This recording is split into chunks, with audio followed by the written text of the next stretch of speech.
Hello,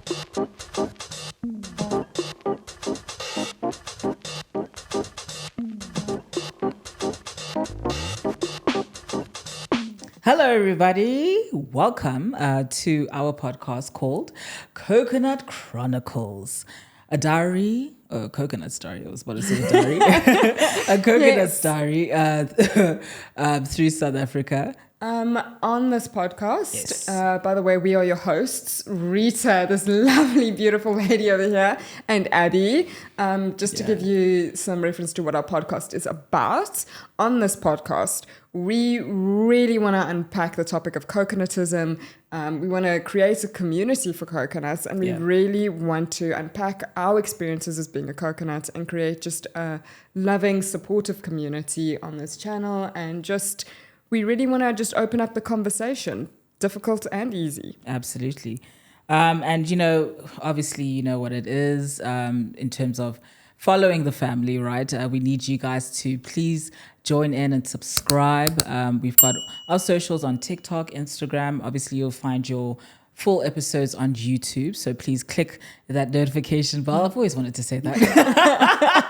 And yeah, please subscribe, join the family. And from here on out, we're going to now touch on today's topic. Very juicy, by the way. Quite, you know, I think this is the obvious one that we definitely had to kind of get into first.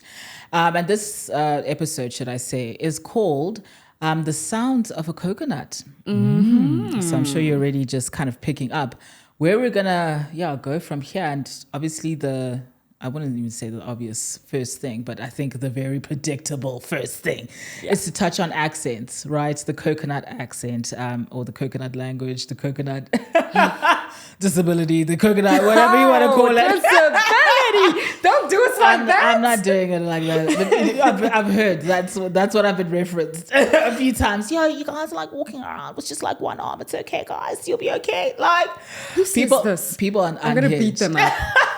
Wow. But anyway, so yeah, we're going to kick off into our first question. So, you know, Abs, I have to ask you, my darling. What do we define as the coconut accent? Can you give us a little spiel? Yes, and when we say the coconut accent, we're talking about the coconut accent. Absolutely. I think the most obvious definition is the westernized accent, but I think in a South African context, it's also gotten a bit of the reputation of having the private school accent.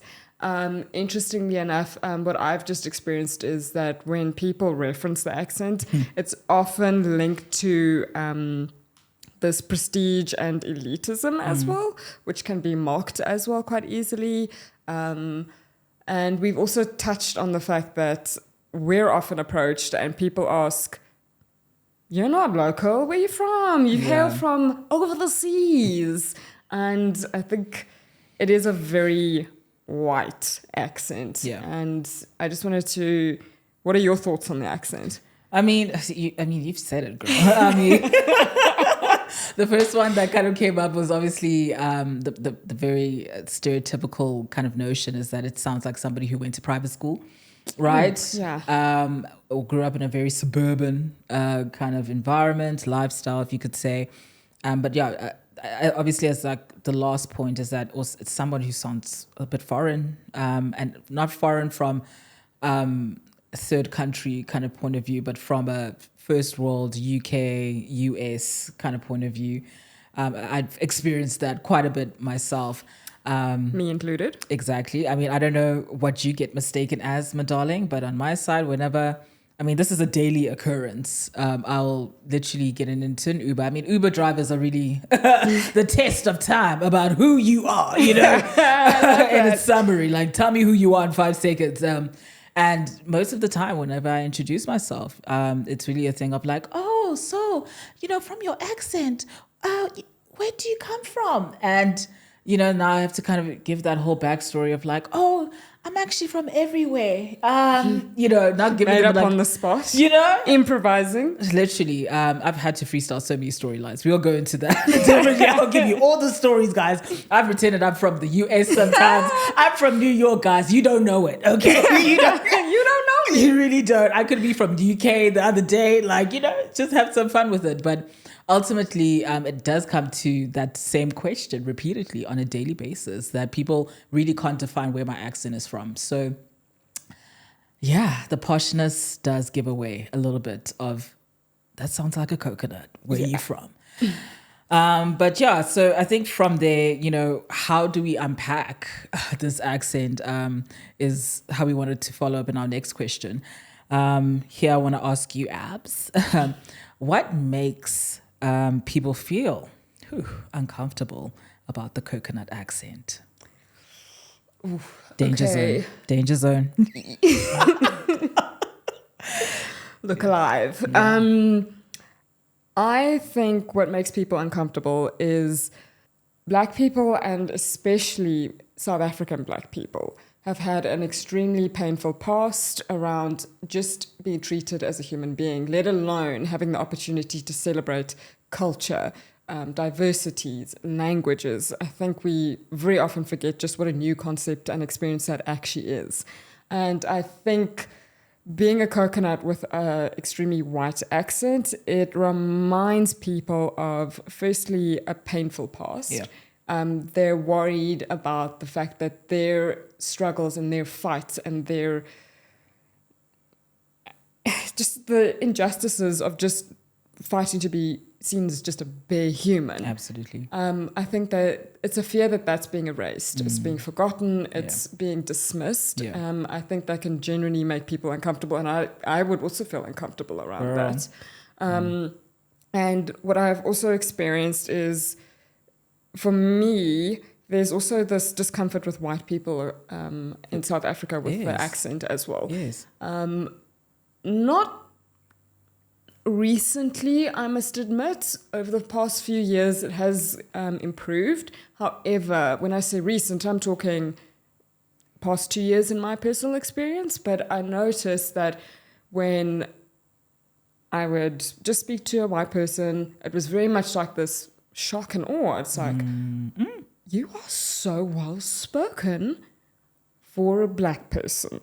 And it's almost that, well, you're not behaving like I expect a Black person to sound. And it's a little bit too, like, why is this so polished? Why it's uncomfortable Why is to it so think. eloquent? Exactly. And I think from those two perspectives, I think it's for a Black perspective, it's the threat of being erased. And then for white people, it's the threat of, you're leveling up just a little bit too much for my liking. Privilege. Yeah. But it has improved, but those would be my opinions on why it makes it so uncomfortable. And in your experience, what do you think makes it uncomfortable? Oh gosh, I mean, once again, you summed it up really well, girl. Like, you're hitting it out of the stars. But the only thing that I think I could add was, in just the summary of it, we sound like a threat. The accent sounds like a threat. Maybe let me not personalize it too much to saying we, but the accent really does sound like a threat to, or I've been told it sounds like a threat to African languages, like in general. And it's the thing of, I remember, I think there was a quote that you last said about it has this residue, this colonial residue, right? As if like we're waving a flag for Jan van Riebeeck, wherever we go. And you that did not just say that. Wow. Dude, like they're thinking we're the white man's ambassadors. So that is not, we're not trying to, we're not trying to bring the past, right, back into that kind of perspective. It's really a thing of we can work from here, right? We're still a very young country. We just turned 30. There's so much that needs to be done. They obviously, you can't really erase 100 or 160 years of is it wars and all these kind of political, Discrimination. all hectic. these strives. I know it's been much longer than that, probably even 3 centuries if we could actually just conclude it. But you can't erase that over 30 years. You really can't. No. And 30 years is nothing. It really is. I mean, we just, crossed over. I'm not going to expose our age out here, but Plus minus approximately. That's what she said. Yeah. The aspect of feeling like a threat to African culture, to African languages, especially in the climate of African languages trying to take a stand, right? In a country where it used to look over that, right? African languages weren't seen as an importance during the apartheid struggle, as we all know. It was literally a fight of, a huge fight to demolish the culture, demolish a sense of blackness, right? So it's really the thing of like when you see somebody acting in the, not necessarily in the opposite sense, but sounding of that sense. Okay, so I've always wanted to ask, especially since coconutism is so embellished in identity, I wanted to ask you, Rita, in your experience and just your opinion, do you think an accent can influence your identity, and how has it influenced your identity? Oh, we're getting into the juicy questions today. I mean, girl. Okay, I'm gonna be. I'm gonna simplify my answer just a little bit, right? Okay. In a nutshell, my accent. Love that. Coconut shell. I feel that my accent has really influenced my identity to be a lot more ambiguous, right? It's kind of like this liquid form, if you could say, where I'm kind of always changing, always kind of going with the flow, always, evolving, right? Depending on what kind of environment I'm in. Because I've unfortunately, in a sense, unfortunately back then, right? As I was growing up, I kind of, interchanged between kind of like these 3 accents, if you could say. I do have 3 accents, yes, ma'am. Also, sorry. I've got, if you could say, this accent here, which sounds a little bit American, a little USC. And then I've got, a little bit of a more upper class British. Is that what the Crown said it? They called it an upper crown, right? An upper crown. Upper crown. Upper class, but very polished. Very polished, right? Yes, that's the word. That's what I want to call it. And the third one being, I guess, my more cultured accent, but it's the black accent that I kind of identified as, but I'm going to call it cultured. And that's when I really position my tongues to kind of reflect that localness. If I could say, some people might be like, girl, you still sound white. I'm Nice trying. try. Nice try. Right? I'm like thinking it's a black accent, but it could really just be like a girl from Santon. So we try over here. And I've used those accents, and this is why I want to point out the 3, because I don't only have one. I've got 3 accents that have influenced my identity. And in interchanging them, they've kind of influenced or reflected what kind of environment I've been in, right? Okay. So the British, if you could say, the upper class, that's kind of been reflected in, should I say, my private school era. That's been reflected in the suburban lifestyles that I've kind of grown up in, whether I was in Eastern Cape, whether I was in Cape Town, whether I was in Joburg. Yes, I've moved around quite a lot.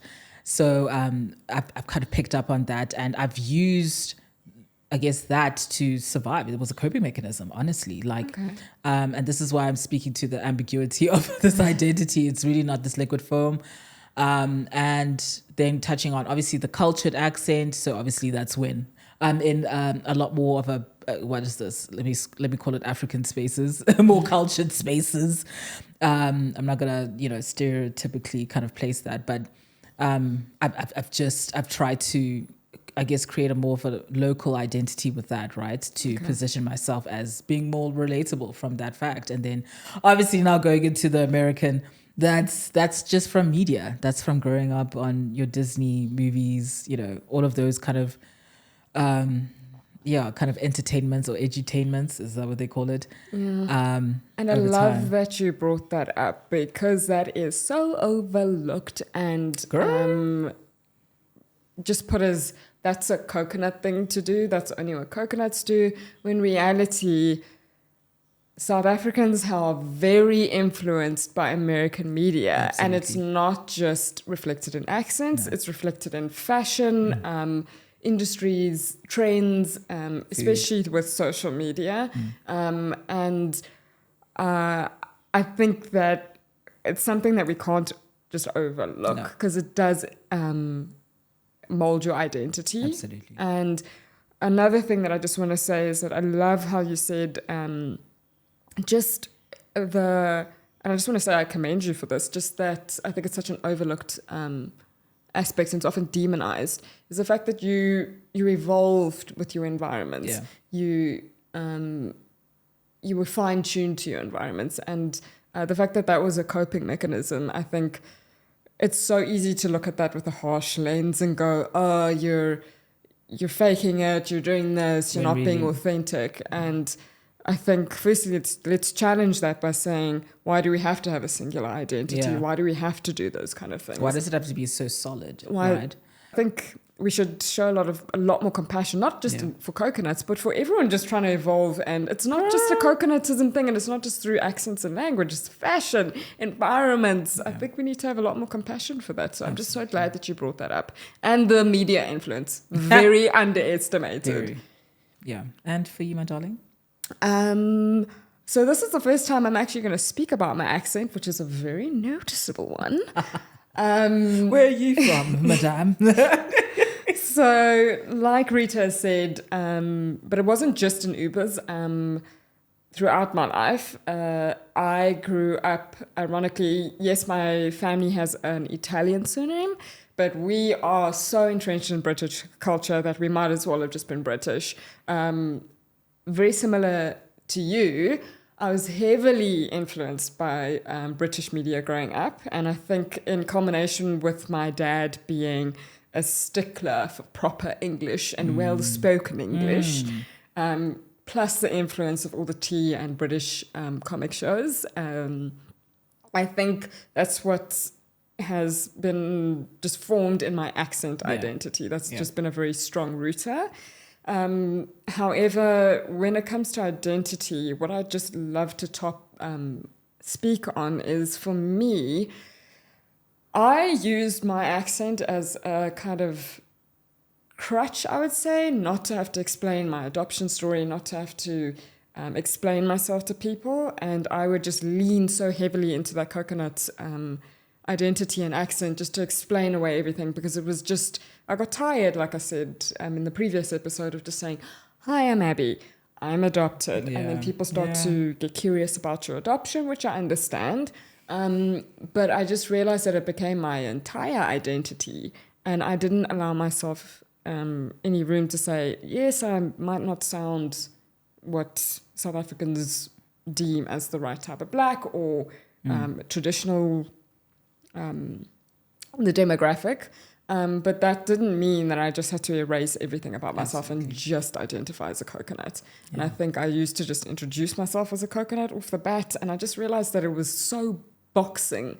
And like you said, it's interesting. I think I can commend you for being so fluid in your accent and just expression of coconutism through voice. Whereas me, I was just like, no, let's just box myself into that corner. No, but I think it kind of has, as much as we've had kind of like these two kind of opposite, it's not necessarily opposite experiences, but we've had, I guess, very different experiences of those influences. I think it still kind of comes down to the fact that we're kind of like these walking contradictions, right? That's the term, right? Yep. And, you know, for example, just even touching on like what I love is how you referenced your household, right? And your father and that influence. I can definitely even, relate, because I come from a Tswana household and my mannerisms, right, are all local. They're all like, you know, full on African. Like there's no way I can hide my laugh, okay? There is nothing colonial about my laugh, okay? And your laugh is one of my favorite things about you. It lights up a room. I love it. It took a while for me to accept it, honestly, because like it's almost like the thing of like you really want to once again be accepted, right? In whatever people group or clique or area that you may be in. So it took a while to get there, but I'm glad I'm there now. And it really is that inherent thing, right? That we can't mask away. Yeah. Yes, this accent is going to come out and expose us, right? I guess a little bit of what our background is, but like inherently, this is what it is, right? Inherently, we still can actually color outside of those lines. It's just that, can you give us a chance before?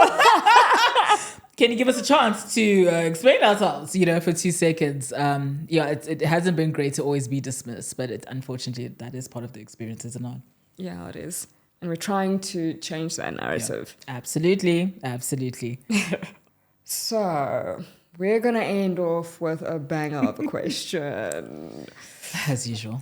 You're not shying away. No, so, this is a question.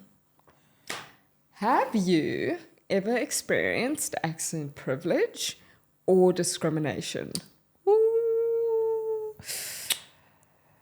Girl. I could sigh right now. Honestly, of course, yes. On both sides, I've experienced privilege and discrimination. I think all the way growing up, definitely. I can speak on the accent privilege first. Okay. And it's funny because when I think about it, it's like it's evident in my mind, but sometimes I really can't pinpoint every occurrence that privilege has happened, if that makes sense. So I can say that specific. Yeah, it's a little bit blurry. It's a little bit blurry in my mind, which is funny. But I think when it comes to the privileges within my accent, I've experienced that when it comes to private schools, right? So, obviously, and this is a thing that South Africans growing up, all the kids know in high school, that if you while reading whatever textbooks you had. Oh no. Yes. The ridicule and kids. The ridicule, that word. the shame, let me call it that, because the English is not Englishing, unfortunately. But the shame that you would get if you mispronounced a word, oh my word, during reading class, during English class, during whatever class that you had that had, some sort of curriculum. It was the thing of like, you better say it clearly, you better not say it with an accent, or, it has to be like this, perfect pronunciation. I can say from where I was from, let me say. I wouldn't say there was always like the biggest discrimination if you did have an accent that was a little bit different from the polished kind of English tone. But if you just really couldn't get by, you're going to be kind of pointed out, right? That is so cruel. Yeah, I wouldn't say it was like to the greatest degree. I know that in certain schools it was like hectic. Like I would be told like, yo, this one can't read, Oh, wow. Yeah, you are joking. I'm so serious. Like some people will be like, oh, this one, he's going to start stuttering. I mean, it's even worse for those who actually have like an actual disability. So we need to do better. Yeah, we do. Sorry, we laugh about it, right? Because South Africans are prideful of their accent. Believe it, guys. Seriously, you guys really do love like how you sound, right? And whenever, especially, I'm sure even foreigners, I've heard stories of how they've had to blend in their accent, right, to sound more South African. Absolutely.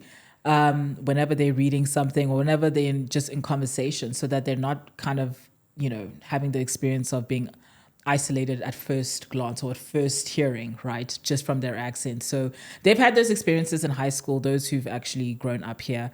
And it's a thing of like, I can definitely attest to, I've had that privilege where I've never had that problem.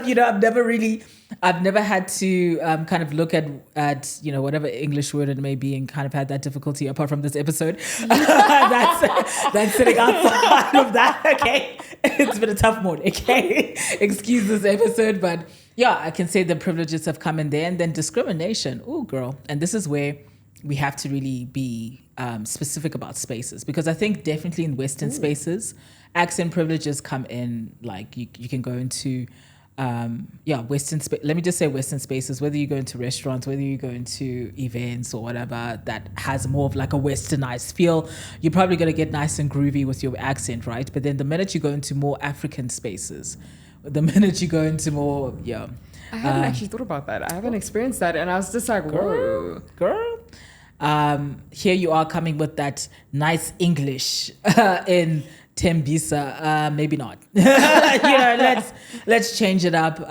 It's giving, you're a threat, as we've spoken about. So, this is where obviously I've had to kind of mingle in my own accent to go into a little bit more cultured, go into a little bit of sometimes American, sometimes British, have that fluidity so that it doesn't give off disloyalty at first glance or at first hearing, should I say. So it's as a defense mechanism, not even as a... Really? Yeah. I mean, I've heard, just to quickly touch on, I've entered spaces, right? It could be a nice event, right? Somewhere in Bromfontein, for example. And I'm visiting, let's say, a friend who's hanging out with a group of people, right? And let's say they're all black. And I come in, bro, I'm like, oh, hi, guys, hi. I'm shy and stuff. Like, I'm not trying to speak too loud, but already you can hear that there's a twang going on. And they can, obviously pick that up. And I remember, as I'm just greeting everyone, one of the ladies said that she's like, oh, there's someone here that has a voice that sounds like it's from very far, far away. That's polite. Right? And I was just like, and everybody just slowly turns, their heads towards me. All of a sudden, obviously giving away that, I'm the... It's you. You're the one she's talking about. And it's those kind of slight things that, we've all had to kind of punch through. So, okay. And your experience, Abs? I'm going to speak firstly just to the discrimination that you spoke about. I think, like you're saying, I take for granted how lucky I am to have such accepting friends and accepting spaces. I haven't always, but as a majority, if I could track back, I've been fortunate in that. Let me start with privilege. Privilege because that's an easier one to unpack for me. Absolutely. And then I'll go into discrimination. I know this is not what you mean to say, but on this podcast, we like to keep things honest and we try. Have the hard conversations. My accent has helped me get ahead in my career. I am not going to lie to you. It has been an asset in job interviews, I found. I find that people sit up straight, they listen, they start to take me seriously. It's like, okay, how you doing? And I wish that wasn't the case. And I'm not going to discredit my own credentials and achievements. However, it has bolstered my career and just how people perceive me. They take me seriously. And an example of this is I have a very good friend of mine that we hang out quite a bit. And often when we're in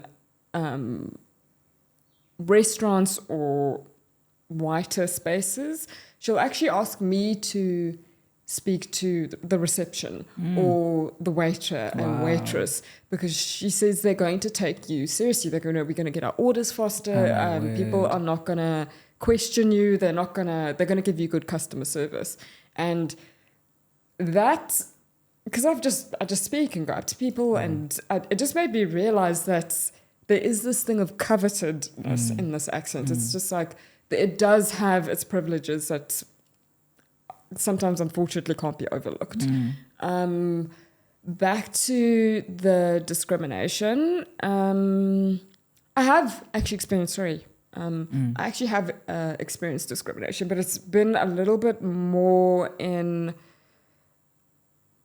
just a bit like service industry scenarios where people, and I get there's this undercurrent of hostility, and it's not this thing of my English isn't so good, I don't want to embarrass myself.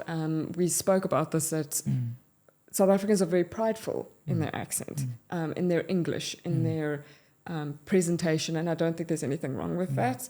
And you can have compassion and understanding. But when you are met with hostility and dismissed, overlooked, I've had Uber drivers who I'll just greet them and they just refuse to speak to me. It's almost an insult that I can speak such good English. It's either an insult or a surprise. So I think that has been, it almost makes me feel like I should be embarrassed about coming There we go. from. And that's the catch-22. the tension right Yeah. there. So it's still a long way for us to go, but yeah.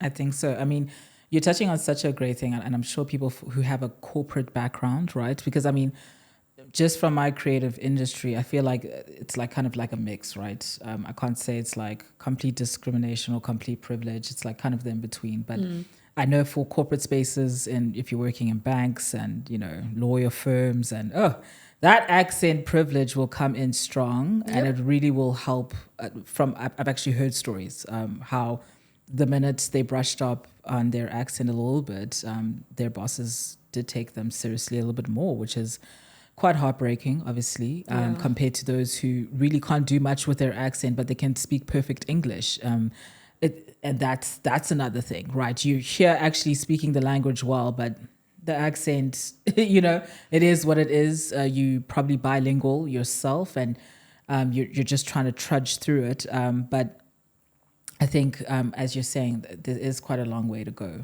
for that. And I also think what you've slightly touched on is that it is so unfair. If someone's English is good and it's just an accent there that isn't perceived as intellectual, it doesn't matter how well they perform, how competent they are. They're perceived as lesser than and idiotic. And it's like it's not.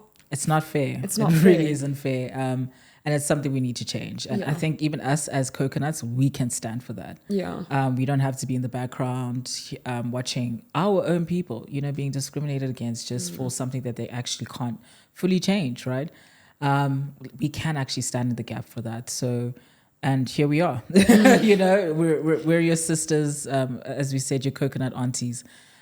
We don't stand for that. Is what we really want to kind of clarify. So I think now we're going to go into our closing. Yes. So with the topics of today, everyone perhaps is wondering why we wanted to just unpack and get a little bit more intimate and deep with this topic. And the takeaway for this topic to anyone that is listening to this and watching this, I just want to say, don't give anyone else the permission to decide how Black you are. That is a myth that doesn't exist. Being Black doesn't have to be linear.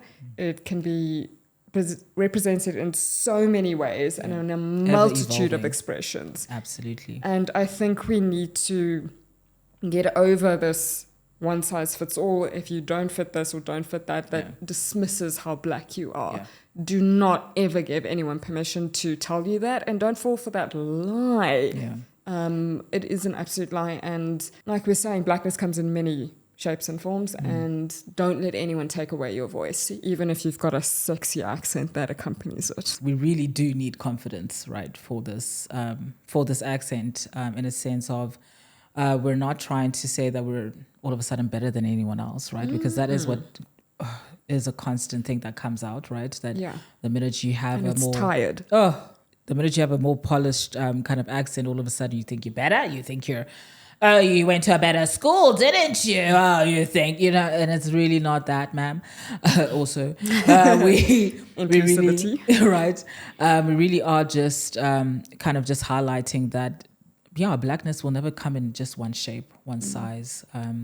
It's really the thing of like, let's open the conversation on how can we actually define that, because it's ever changing, right? And now I guess, guys, this is us. I mean, this is us on this episode. This is us on this topic. I mean, we really want you guys to be a part of this conversation, right? And we want to give you a task as well. Abs, do you want to touch on this? We, at this point, would love to hand it over to you. Please, can you share your stories and experiences around how your accent has either influenced your identity, or any funny stories around how your accent has created a little bit of a misconception around you, We would absolutely love to tag and share these stories on our pages. Please do not forget to tag us at Coconut Chronicles ZA. And also don't be shy in the comments, as we have said. But as always, and this is going to be a reminder every episode, our comment section is filled with respect, support, and kindness. That's right. And yeah, guys, thanks for listening, man. Yes, and we will see you in the next episode. Please don't forget to subscribe, follow our socials for extra content, and don't be shy in the comments. Yes. Bye.